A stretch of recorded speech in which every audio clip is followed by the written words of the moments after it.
You weren't born in a private suite at Cedars-Sinai, but in a county hospital in the Rust Belt, where the hallways smelled of industrial cleaner and indifference. Your first memory isn't a lullaby, but the flickering light of a TV and your parents screaming about rent. Your father isn't a mob boss. He's a shift manager at a plant that closed down 3 years later. He went out for a pack of Newports when you were 6 and never came back. You are a statistic. Your future was written before you took your first step. Public housing, public school, minimum wage, early grave. The trickle-down effect. While Wall Street is booming, your house is falling apart.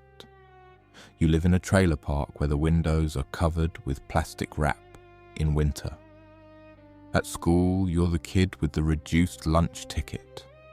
The teachers look at you with pity that feels like spit.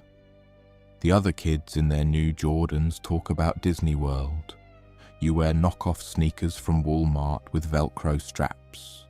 No one bullies you. You just don't exist. This is your first curse, invisibility. You see your mum rarely.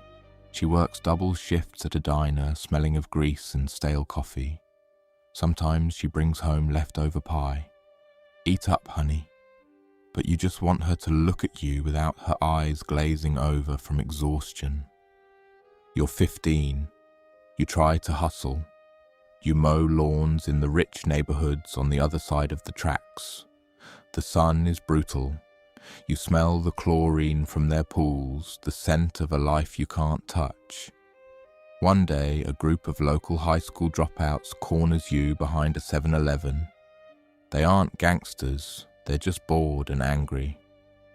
What are you looking at, trash? They take your lawnmower money and your cheap phone. You don't fight back. You curl up on the asphalt. A kick to the ribs, a spit on your cheek. You cry, wiping blood on your dirty t-shirt. That day you learned the police won't come for people like you, and in this town, the weak are just entertainment. The gig economy grind. You graduate high school with a GPA that gets you nowhere. You thought a diploma meant something? Cute. You become a partner for a delivery app. Your car is a beat-up Honda Civic with a mismatched door. Your order is arriving now. You run up flights of stairs for a $2 tip. You learn to read the customers. If they have a coexist bumper sticker, maybe they'll tip. Usually they don't. One night, you deliver Chipotle to a house party. The door opens. It's Sarah, the girl you had a crush on in homeroom. She's in college now, glowing, holding a red cup. She doesn't recognize you. Just leave it on the porch, she says, laughing at something a guy in a polo shirt said behind her. The door shuts. You stand there in the cold. This is your first medal. You are the service class. You are the background noise to their American dream, searching for love. Dating is a minefield. You're on Tinder, Hinge, Bumble. You swipe until your thumb cramps. Your profile is honest, just trying to get by. No matches, or you get matched with bots. Your first real date is with a girl who asks what you drive before she asks your name. You take her to Applebee's because you have a coupon. You sweat when the bill comes, checking your banking app under the table. $45.12. You have $50. She's texting the whole time. So, what's your 5-year plan? She asks, bored. You lie about night school. You lie about a startup. She nods, checking her makeup. I have an early morning, she says. You drive her home in silence. You realize romance is a subscription service, and your card just got declined.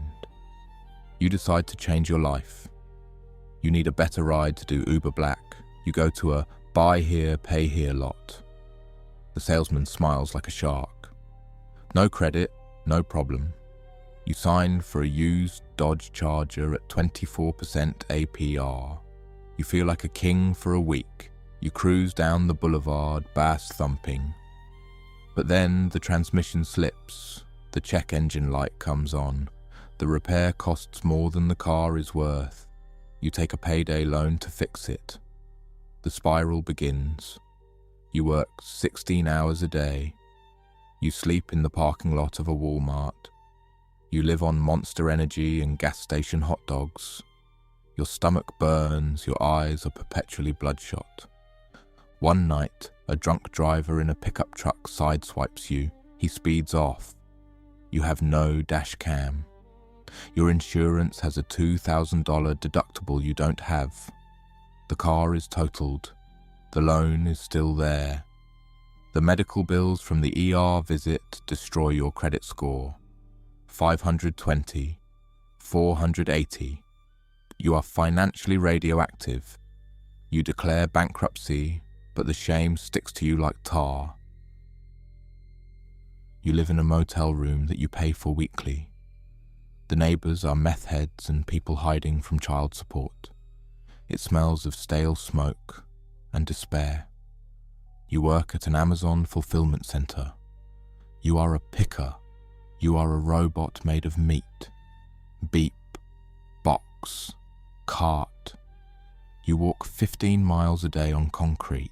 If you stop to use the bathroom, your time off task metric goes up.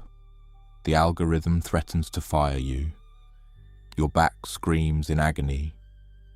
You pop ibuprofen like Tic Tacs. At night, you doom scroll Instagram. Your old friends are posting photos of gender reveal parties and closings on their first homes. You stare at the screen. You double tap. You are a spectator in the game of life. The world stops. The warehouse doesn't. You are an essential worker. That just means you're expendable. You catch COVID. You cough until you taste copper. You have no health insurance. Stay home if you're sick, the email says, but if you don't work, you don't eat. You lie in your motel bed, shivering under a thin blanket, watching the news talk about stimulus checks that will barely cover your late fees. You survive, but the brain fog never leaves. You feel slower, duller. You're only 35, but you look 50. Your teeth are bad because dental isn't covered. You find a job as a security guard at a grocery store. Polyester uniform, badge, standing for 10 hours. You watch the self-checkout cameras. You are the scarecrow. One day you see a kid stealing baby formula and a pack of diapers. You catch his eye. He looks terrified. He looks like you did at 15. You turn your back. You pretend to adjust your radio. Go, you whisper. The loss prevention manager sees it on the tape. You're fired. Violation of protocol. You walk out into the parking lot. No severance, no unemployment, no hope. You buy a plastic handle of the cheapest vodka. You go back to your room. The rent is due tomorrow. You don't have it. You sit in a broken recliner. You turn on the TV. An infomercial is selling a course on how to flip real estate with no money down. You look at your hands. They tremble. You pull out an old notebook where you used to draw comics. You wanted to be an artist, remember? The drawings look childish now, pathetic. You pour the vodka into a coffee mug. To the American dream, you say to the empty room. You drink. You close your eyes and you don't see the warehouse, the wrecked car, or the eviction notice. You see a summer day when you were 10. You found a $20 bill in the grass. You bought a super soaker and a slushie. The sky was impossibly blue. You ran through the sprinklers, convinced that anything was possible, that you were going to be somebody. You fall asleep in the chair. Your heart, enlarged from stress and cheap diet, skips a beat, then another. Then it stops. You don't wake up. The motel manager finds your body 2 days later when the maid can't get in. The coroner picks you up. Natural causes. Your phone has 0 missed calls. Your Facebook has 0 notifications. Your body goes to the county morgue. If your mum is still alive, she'll start a GoFundMe that raises $300. If not, you get a pauper's cremation. Your ashes end up in a cardboard box on a shelf in a storage room. No headstone, no legacy, no name, just another social security number that stopped contributing to the GDP.